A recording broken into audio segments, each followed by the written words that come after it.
함께 보실 하나님 말씀은 구약성경 창세기 39장입니다. 오늘 말씀 여기 본문 38장과 39장 중에서 다 살펴보기엔 시간이 제한되고 39장 내용 위주로 좀 살펴보도록 하겠습니다. 구약성경 창세기 39장 1절부터 23절까지 말씀, 구약성경 60면 전후를 보시면 되겠습니다. 39장 1절부터 마지막 23절까지 함께 봉독합니다. 요셉이 이끌려 애굽에 내려가매 바로의 신하 시니웨장 애굽 사람 보디발이 그를 그리로 데려간 이스마엘 사람의 손에서 요셉을 사니라. 여호와께서 요셉과 함께 하심으로 그가 형통한 자가 되어 그의 주인 애굽 사람의 집에 있으니 그의 주인이 여호와께서 그와 함께 하심을 보며 또 여호와께서 그의 범사에 형통하게 하심을 보았더라. 요셉이 그의 주인에게 은혜를 입어 섬김에 그가 요셉을 가정 총무로 삼고 자기의 소유를 다 그의 손에 위탁하니 그가 요셉에게 자기의 집과 그의 모든 소유물을 주관하게 한 때부터 여호와께서 요셉을 위하여 그 애굽 사람의 집에 복을 내리심으로 여호와의 복이 그의 집과 밭에 있는 모든 소유에 미친지라. 주인이 그의 소유를 다 요셉의 손에 위탁하고 자기가 먹는 음식 외에는 간섭하지 아니하였더라. 요셉은 용모가 빼어나고 아름다웠더라. 그 후에 그의 주인의 아내가 요셉에게 눈짓하다가 동침하기를 청하니 요셉이 거절하며 자기 주인의 아내에게 이르되 내 주인이 집안의 모든 소유를 간섭하지 아니하고 다 내 손에 위탁하였으니 이 집에는 나보다 큰 이가 없으며 주인이 아무것도 내게 금하지 아니하였어도 금한 것은 당신뿐이니 당신은 그의 아내임이라. 그런즉 내가 어찌 이 큰 악을 행하여 하나님께 죄를 지으리이까. 여인이 날마다 요셉에게 청하였으나 요셉이 듣지 아니하여 동참하지 아니할 뿐만 함께 있지도 아니하니라. 그러할 때에 요셉이 그의 일을 하러 그 집에 들어갔더니 그 집 사람들은 하나도 거기에 없었더라. 그 여인이 그의 옷을 잡고 이르되 나와 동침하자. 그러나 요셉이 자기의 옷을 그 여인의 손에 버려두고 밖으로 나가매 그 여인이 요셉이 그의 옷을 자기 손에 버려두고 도망하여 나감을 보고 그 여인의 집 사람들을 불러서 그들에게 이르되 보라, 주인이 히브리 사람을 우리에게 데려다가 우리를 희롱하게 하는도다. 그가 나와 동침하고자 내게로 들어오므로 내가 크게 소리 질렀더니 그가 나의 소리 질러 부름을 듣고 그의 옷을 내게 버려두고 도망하여 나갔느니라 하고 그의 옷을 곁에 두고 자기 주인이 집으로 돌아오기를 기다려 이 말로 그에게 말하여 이르되 당신이 우리에게 데려온 히브리 종이 나를 희롱하려고 내게로 들어왔으므로 내가 소리질러 불렀더니 그가 그의 옷을 내게 버려두고 밖으로 도망하여 나갔나이다.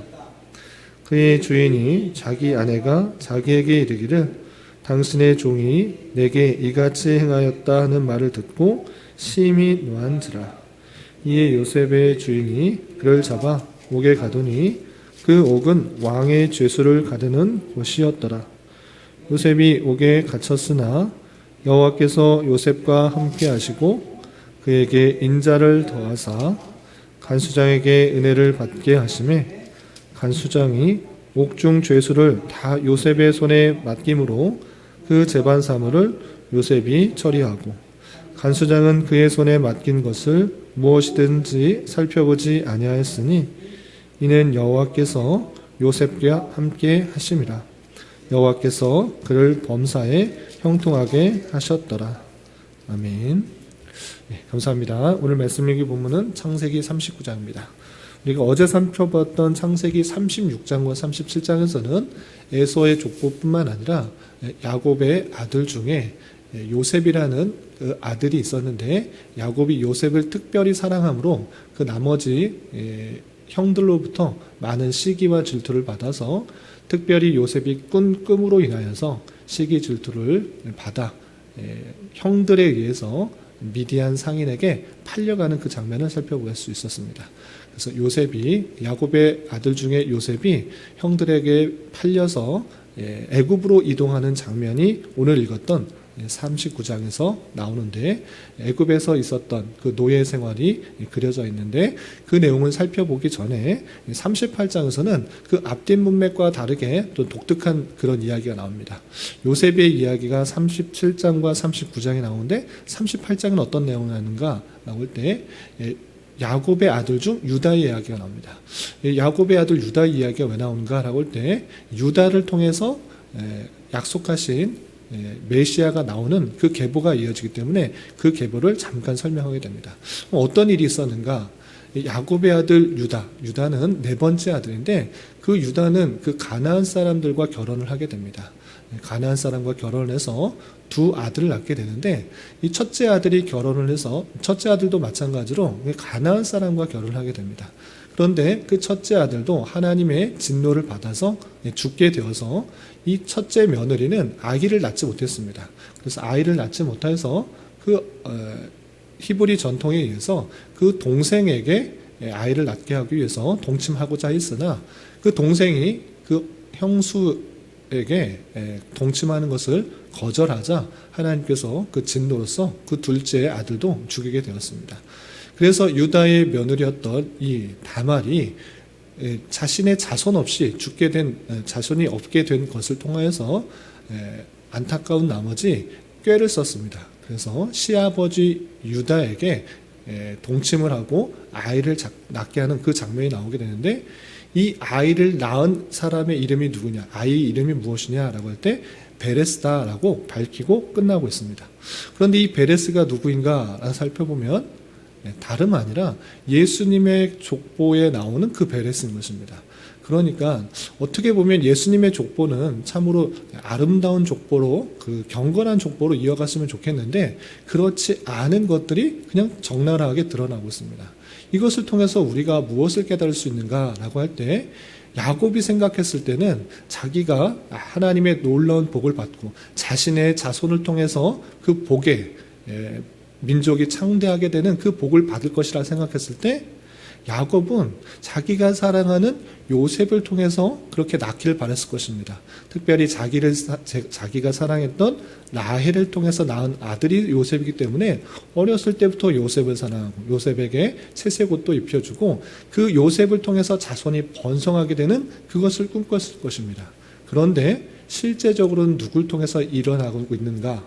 그것은 유다를 통해서, 또 유다가 자기가 계획했던 것도 아니고 자기의 실수를 통해서 자기의 며느리와 또 함께 동침했던 것을 통해서 낳은 아들을 통해서 하나님께서 약속하신 여자의 후손, 뱀의 머리를 상하게 할 여자의 후손이 나오는 것을 과감없이 보여주고 있습니다. 이것을 왜 적나라하게 드러내고 있는가라고 할 때는 사람의 계획, 사람의 노력, 사람의 열심, 그것과는 전혀 상관없이 하나님께서 그 자손들을 이끌어 나가시는 것을 강조하고 있는 것을 볼 수 있는 것입니다. 이것을 통해서 사람의 어떠함 때문이나 또는 사람의 노력이나 공로가 아니라 하나님의 주권적인 섭리 가운데 그의 자손을 통하여서 메시아를 이끌어 가시는 놀라운 섭리를 우리는 발견할 수가 있는 것입니다. 아브라함도 마찬가지고 이삭도 마찬가지고 야곱도 마찬가지로 인간의 어떠함 때문에 구원이 일어나는 것이 아니라 하나님께서 뜻하셨고, 그리고 긍휼과 자비와 또 섭리를 베풀어 주셔서 그 모든 구원을 이루어 가시는 하나님의 놀라운 섭리를 발견할 수 있어야 될 것입니다. 그리고 39장에서는 앞서 37장에서 나왔던 것, 요셉이 형들에 의해서 애굽에 팔리게 되는데 어떤 일이 있는지 나오고 있습니다. 내용이 쭉 읽으시면 아시겠지만 간단하게 설명을 드리겠습니다. 요셉이 형들에게 미디안 상인에 팔려서 애굽으로 이동하게 됐습니다. 애굽에서 누구를 만나는가? 그것은 보디발을 만나게 되는데 보디발은 누구냐라고 할 때 1절에서 보면 바로의 신하 친위대장이다라고 표현했습니다. 그러니까 아주 높은 계급을 갖고 있는 직위를 갖고 있는 보디발이라는 그런 사람이 있었는데 그 사람 밑에 들어가게 되는 것입니다. 그것도 참 하나님께서 인도해 주신 것이다 이렇게 생각할 수 있는데 거기에서 하나님께서 요셉과 함께 하심으로 말미암아 노예 신분이지만 열심히 여러 가지 일들을 잘 감당함으로 그 보디발이 그 요셉을 신임하게 될 수 있었던 것입니다. 그래서 어떤 자가 되었는가? 그냥 종의 일들을 하는 것에 그치는 것이 아니라 가정의 총무, 가정의 모든 일들, 그 가사 일들을 다 관장할 수 있는 그런 일들을 맡게 되었던 것입니다. 그런데 하나님께서 또 그와 함께 하여 주셔서 그 보디발의 집에 풍부하고 넉넉하게 복을 많이 허락하여 주셨는데 한 가지 또 어려움이 발생합니다. 어떤 일이 발생하는가? 보디발의 아내가 이 요셉에게 계속적으로 유혹을 하는 것입니다. 맨 처음에는 눈짓만을 하다가 그리고 눈짓으로 계속 유혹하다가 다음에는 말로써 자기에게 동침하자 유혹을 할 뿐만 아니라 심지어는 날마다 그를 유혹하였고 아무도 사람이 없을 때 가정 안에 아무도 사람이 없을 때 실제로 요셉을 끌어들여서 옷을 잡아 동침하자고 아주 유혹을 하는 그 모습을 볼 수 있었습니다. 그러나 그 요셉은 그 다양한 유혹, 눈짓과 또 말로 행동으로 하는 그 모든 유혹에 거절했던 것입니다. 심지어 그 유혹을 피하기 위해서 나는 이 가정 안의 모든 것을 다 책임질 수 있고 다 마음대로 할 수 있지만 보디발이 아내인 당신에게는 금하였기 때문에 전혀 할 수 없다라고 하면서 그 유혹을 벗어나기 위해서 아예 함께 있지도 않으려고 하는 그 모습을 보였습니다. 그럼에도 불구하고 어쩔 수 없는 상황에 그 보디발의 아내가 유혹을 할 때 자신은 할 수 없다라고 뿌리치며 나갔던 것입니다. 그런데 이 보디발의 아내가 그 요셉의 옷을 잡고 있어서 이 일들을 근거로 하여서 요셉이 나를 동침하려고 그렇게 욕보이려고 했는데 내가 소리질러 나갔다라고 누명을 씌워서 이것을 그 집안 사람과 또 자신의 남편인 보디발에게 일러서 그것을 그 죄로 누명을 씌워서 감옥을 보내게 됩니다. 그런데 그 감옥에서도 또 어떤 일이 일어나는가? 그 감옥이 그냥 감옥이 아니라 그 감옥 안에는 특별하게 여러 사람들이 있었는데 죄수를 가르는 그 감옥 속에서도 하나님께서는 간수장에게 은혜를 더하여 주셔서 옥에 있는 죄수를 다 요셉이 다스릴 수 있는 다 그 관할을 할 수 있는 그 권한들을 얻게 되었던 것입니다. 여기까지가 39장의 내용인데 이 요셉이 애굽에서의 노예 생활을 하면서 다양한 일들을 겪으면서 계속 강조되고 있는 표현이 무엇인가? 그것은 무엇인가라고 할 때 하나님께서 요셉과 함께 하셨다. 그에게 복을 주셨다. 이런 표현들이 계속해서 반복되고 있는 모습을 볼 수 있습니다. 어떤 표현이 있는지 좀 보겠습니다. 실제적으로 2절과 3절 보시면 여호와께서 요셉과 함께 하심으로 그가 형통한 자가 되어 라는 표현이 있고요. 또 3절 보시면 그의 주인이 여호와께서 그와 함께 하심을 보며 또 여호와께서 그의 범사에 형통하게 하심을 보았더라 됐습니다. 그러니까 요셉이 애굽에 팔려갔을 때 참으로 억울한 일을 당했는데도 하나님께서 그와 함께 하심으로 말미암아 모든 일들이 형통하게 되어가는 그 모습을 볼 수 있는 것입니다.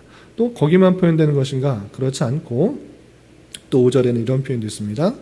그가 요셉에게 자기의 집과 그의 모든 수요물을 주관하게 한 때부터 여호와께서 요셉을 위하여 그 애굽 사람에게 집에 복을 내림으로 여호와의 복이 그의 집과 밭에 있는 모든 소유에 미친지라 라고 했습니다.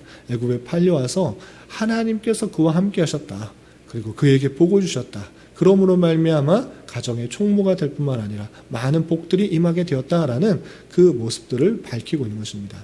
여호와께서 그와 함께 하심으로 그 일들이 일어났다라고 표현하고 있고 여기에서만 그렇게 표현한 것이 아니라 또 누명을 써서 감옥에 갇혔을 때도 어떤 표현이 있는가?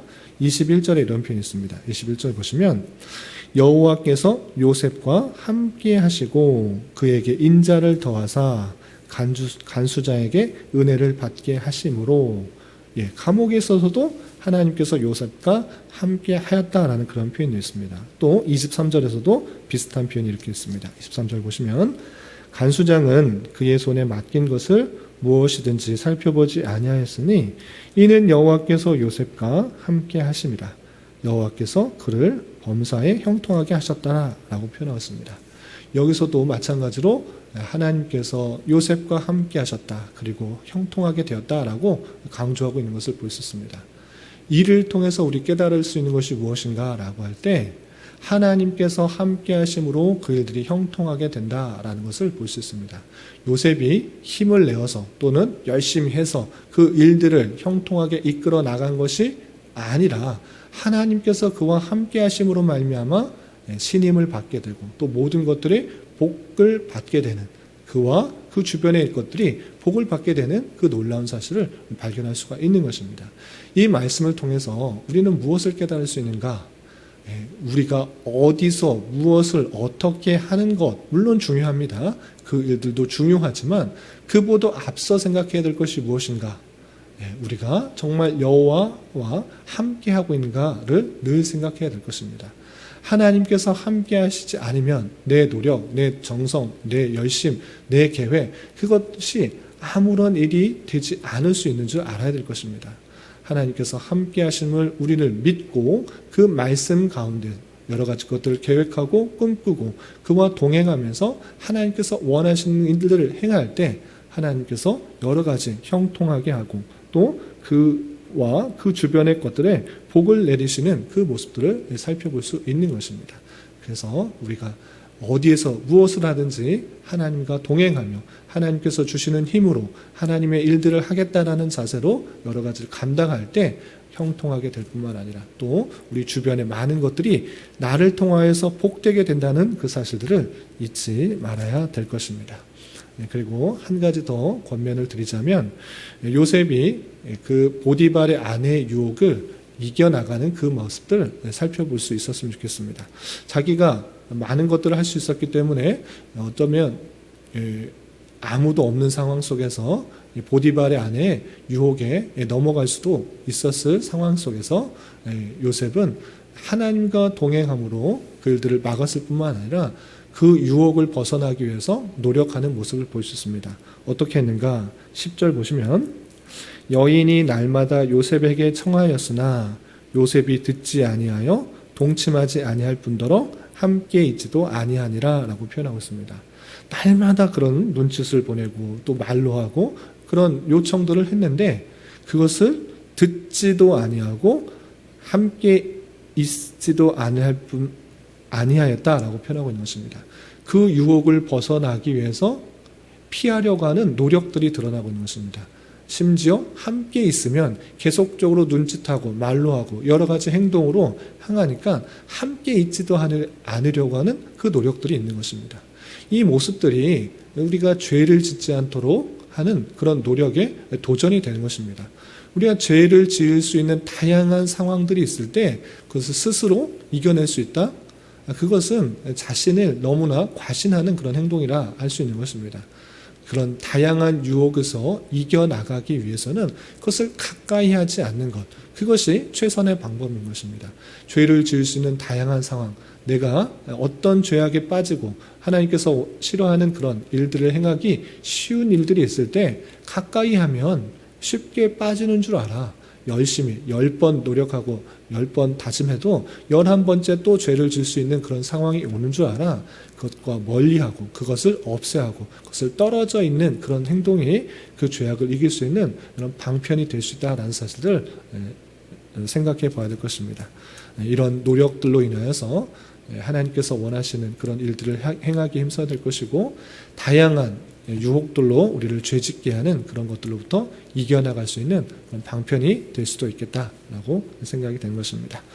이 말씀에 따라서 오늘 하루 살아가실 때 주님과 늘 동행하며 주님께서 공급해 주시는 힘으로 여러 가지 일들, 맡겨주신 일들을 감당하고 나를 통하여서 나뿐만 아니라 주변 사람들에게 하나님의 복들을 전할 수 있는 일들을 감당해 볼 만 아니라 다양한 것들로 우리 죄악에 빠지게 하는 일들이 있을 때 그것을 가까이 하기보다는 멀리 하여서 더 죄를 짓지 않도록 노력해야 될 것입니다.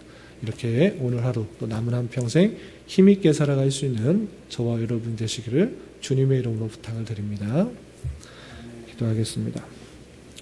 하나님 아버지 감사합니다. 오늘 말씀을 통해서 요셉이 애굽에서 보디발 집에 가정 총무로 있다가 모함을 당해 감옥을 가게 된 말씀을 살펴보았습니다.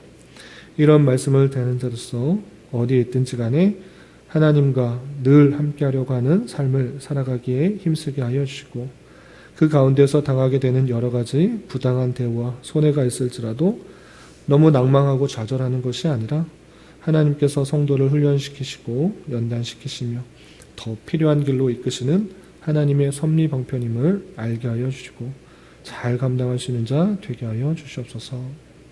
주님, 이제 설 연휴를 마치고 일상으로 돌아가게 되는 모든 성도들 주님 함께 하여 주시고 주어진 일들에 대하여 최선을 다해 잘 감당하게 하여 주시고 주님께서 원하시는 것들이 무엇일지를 고민하며 그 일들을 다스리며 정복하며 충만한 삶을 살아갈 수 있도록 인도하여 주시옵소서. 주님, 교회 내 육체의 질병과 정신적 연약함으로 병원의 도움을 받는 여러 지체들이 있사오니 주님 지켜주시고 건강하게 잘 회복되고 치유되게 인도하여 주시며 직장과 사업장의 문제로 가족의 전도와 학업을 위해 주님께 간절히 부르짖며 나아가는 여러 지체들이 있사오니 그들과 함께하여 주시고 그들의 기도 응답해 주시사 우리의 기대와 바람보다 훨씬 더 풍성한 것으로 채워주신 하나님을 깊이 경험할 수 있는 기회 되도록 인도하여 주시옵소서. 또한 저희 교회에 인도해 주셔서 발걸음을 옮긴 여러 성도들이 있사오니 이곳에서 들어야 할 말씀들을 잘 깨닫고 위로가 되고 힘이 될 수 있도록 은혜를 더하여 주시옵소서. 오늘 저녁에 있는 수요 성경 공부 시간에도 함께하여 주셔서 하나님 말씀 잘 배울 수 있도록 인도하여 주실 줄 믿으며 이 시간 각자 주님께 간절히 간구하는 기도 제목 주님께서 들으시고 가장 선한 것들로 응답하여 주시옵소서. 예수님의 이름으로 기도 올리옵나이다. 아멘.